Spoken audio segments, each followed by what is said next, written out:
Hi, I'm Jenna. And I'm Tina. And this is our couch conversations. Yes, and our monthly theme this month is breathe into spring. We're gonna try and reduce some spring triggers. Yeah, just talking about spring triggers. This is something I experience. Yeah, as an asthmatic, it's real. Very real. I think everyone with a seasonal pollen allergy knows like the exact moment when that starts to set in. I know for me this year it was my itchy, watery eyes. Oh, yeah. Mm-hmm. For me, it goes on all winter, though, so I'm not sure. We'll see. My allergies are changing for some odd reason. As they do. So, as they do. So I'm going to find out what this spring brings. Yeah, what this spring brings. Hopefully nothing too terrible. Yeah. But that is the thing with allergy, right? Because I remember getting asked, allergy can present when you're younger and then go away and then come back when you're older, or it can change or ebb and flow.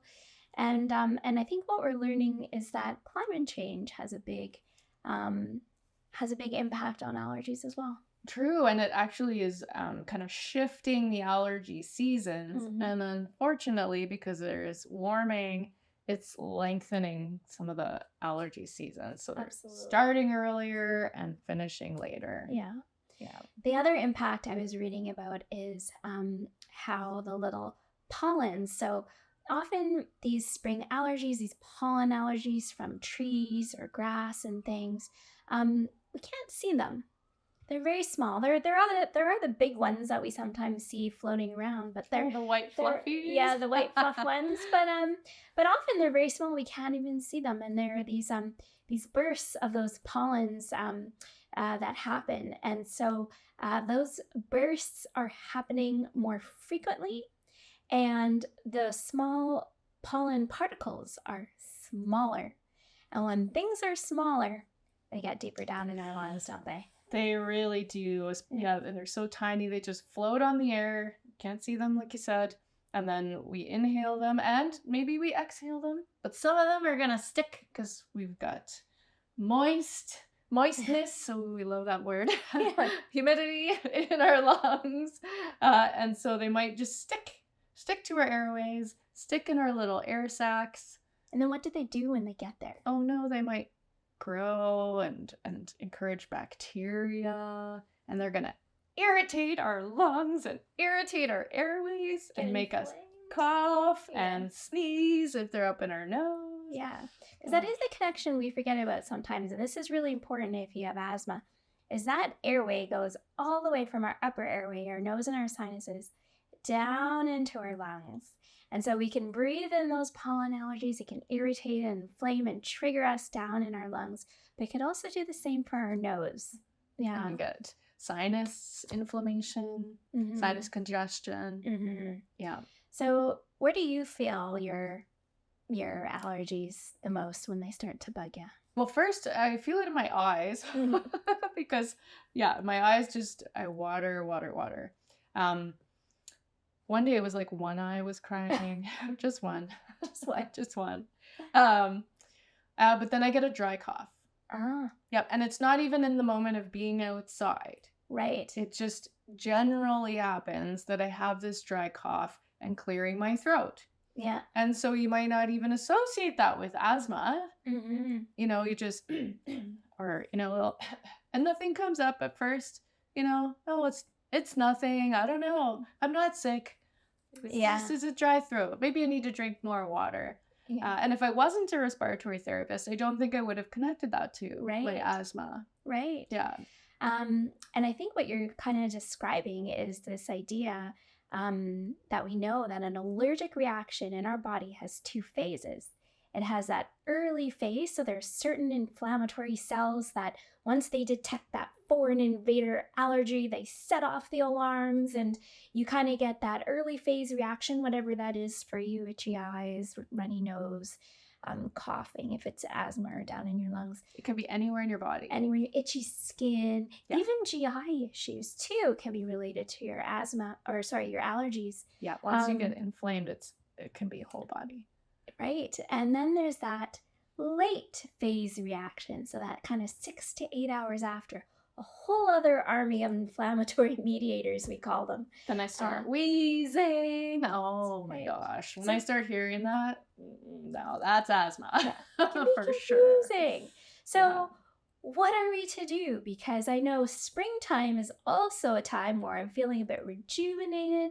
I want to be outside. I want to be gardening. I want to be doing my walks. I want to be enjoying the sun. It's been such a long, dark winter. We get more social. Yeah, we feel more energy. So how do we manage all of this?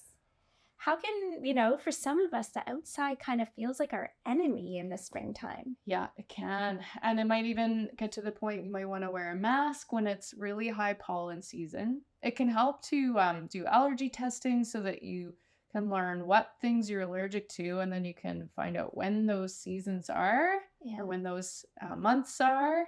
Yeah. And you might want to stay inside a little more often during that time. Yeah, it all kind of depends. And it kind of depends on whether you're suffering from just the allergies, or perhaps the allergies may be connected to the asthma, because your plan might look a little bit different. But absolutely knowing exactly what your allergy is can be helpful.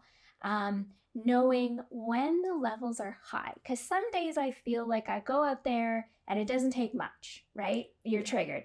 But some days are maybe not so bad, and so maybe that's when the allergy levels are a little bit lower. Yeah, so maybe you want to find out what the allergy or what the pollen levels are in the air. Yeah, and there's lots of ways to do that now, which is pretty cool. So a lot of the weather apps, whatever you might be using, tracks the pollen or has a pollen report, and it might show you when the levels are low, or medium, or high. And then once you know that, you can make decisions. You could say like, okay, today I might be okay exercising outside, but if the pollen levels are high, I know for me, with my asthma, I'm exercising indoors that day. Right. And maybe just moving where you exercise is enough. Mm-hmm. Maybe you can still be outside and be okay if you're not really doing that deep breathing and breathing fast too. Yeah. That's a really good one.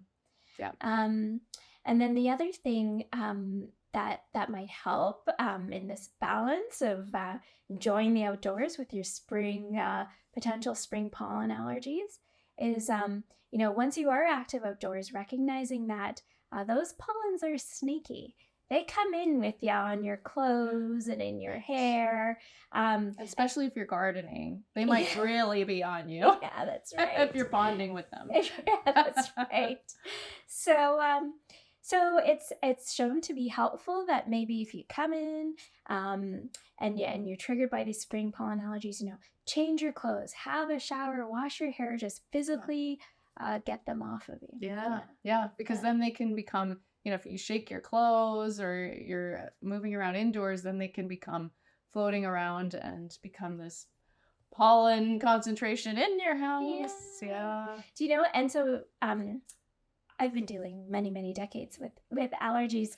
But what's one thing that's worked for my family is my husband and I, we used to have our showers in the morning, and his allergies started to get really bad. So I shared all my knowledge with him. And we've since changed our showers to the evening, and he says that he feels that's something that's really worked for him. Yeah, that's awesome. So when you're sleeping, all the pollen's gone, you've just had your shower. Yeah. And so that makes it, almost another 12 hours of the day in the evenings and in the morning when you're pollen free inside. Yeah, that's great. Yeah. Good other suggestion. Yeah. So are there any treatments or anything that you use for your so what I was going to say is prevention too, right? So knowing that these seasons are coming, knowing that we're going to be triggered, and we're talking asthma, but it also applies to COPD. Can set that off too. Knowing that it's coming, you want to pre-medicate. So you want to be taking your regular preventative medicine. So make sure your prescriptions are topped up. Make sure your inhalers have not expired. Get your inhaler technique checked. Make sure you have enough doses in there and you're keeping track. Yeah, and have, make sure everything's clean and ready to go. Carry your reliever with you so you can expect maybe you're going to have a little bit of an attack take your reliever before you go and exercise outside, and maybe time it with that, maybe about half an hour before. Make sure you are well controlled going into the spring. Absolutely. Yeah. And then you may, in discussion with your healthcare practitioners, may discuss, what additive treatments you might want to use during the season. So, for example, nasal rinsing, saline nasal rinsing. So just physically flushing out those allergens. That's something I usually start before the spring allergy season for myself. I do, for me, just anecdotally, a rinse in the morning and a rinse at night. And then also nasal anti-inflammatories is something that I add on to my plan. Target the area. To help me through the season. Yeah, just targets the nose. I used to get really bad sinus infections, like religiously every season. And so those two things, working with my doctor on nasal rinsing and getting on an anti-inflammatory specifically for my nose, in addition to what I was doing for my lungs and my inhalers, really helped. Yeah, so if you've got inhalers for baseline, use those. You might want to supplement with an antihistamine, like an allergy pill. Yeah. That can help. So it's anti-inflammatory, and it's the whole body, including the airways. Yeah. I've had really good success with anti-inflammatories, allergy pills, before I go into a situation. So I'm allergic to dogs. Right. So if it's the spring and I'm going to someone's house with a dog, I'm going to load up before I go. Yeah. And I can be almost symptom-free. Amazing. Yeah. But you did pick up another good point. Those of you with pets at home, is those pets, you're taking them out for walks, your dog, and they're coming home with those spring allergies. So you might want to stay on top of their showers and grooming as well. That could be helpful. Coming home with all the pollen. Yeah. They're getting in there. Absolutely. Yeah. So it sounds like all of this put together, we like to kind of put this all together, and in asthma, it all comes together in your action plan. Yeah. And so this is a written plan, letting you know what to do when you're feeling well with your asthma, but what to do when you might be heading into a trigger season, and if things should worsen, that you know what to do. Yeah. And there are other medications as well. I'm thinking about leukotrienes that could be helpful for the allergy season as well. Yeah. So certainly talk to your healthcare provider about having an action plan. We know a lot of people don't have one. So if you're wondering, what's an action plan? So an action plan, it should be written on a sheet of paper that you have handy. Maybe stick it on your fridge.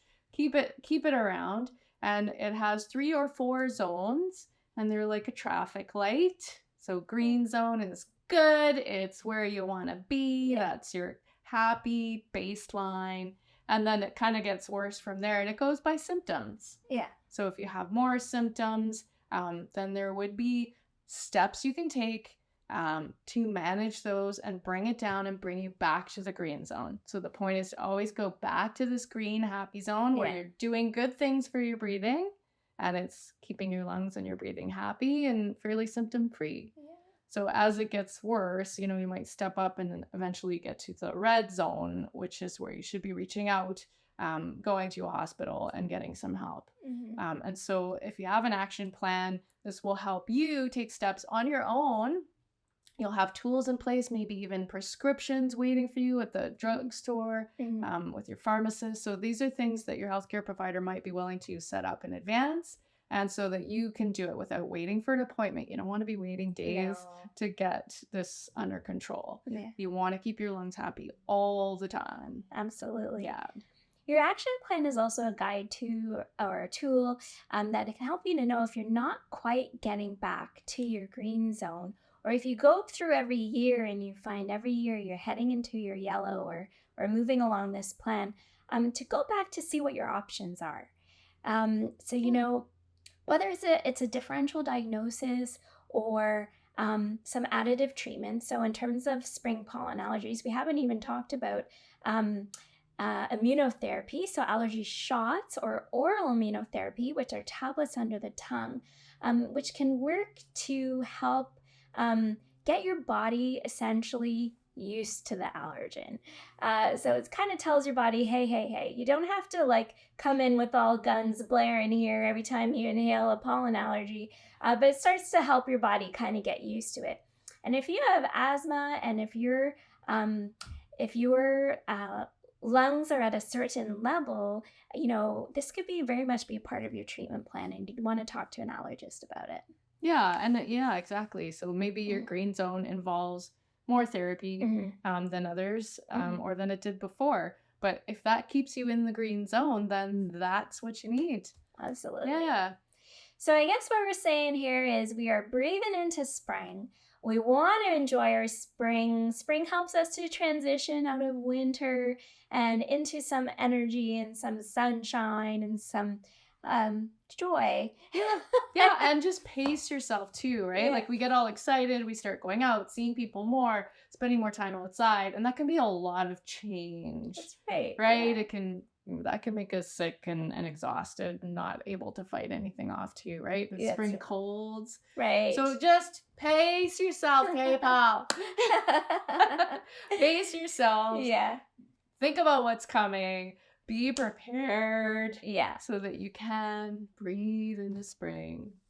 So thank you so much for watching our video today. If you have any questions about what we've talked about, please join us in the poplar community.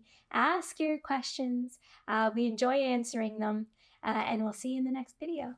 Take care, get out there, and live your best long life.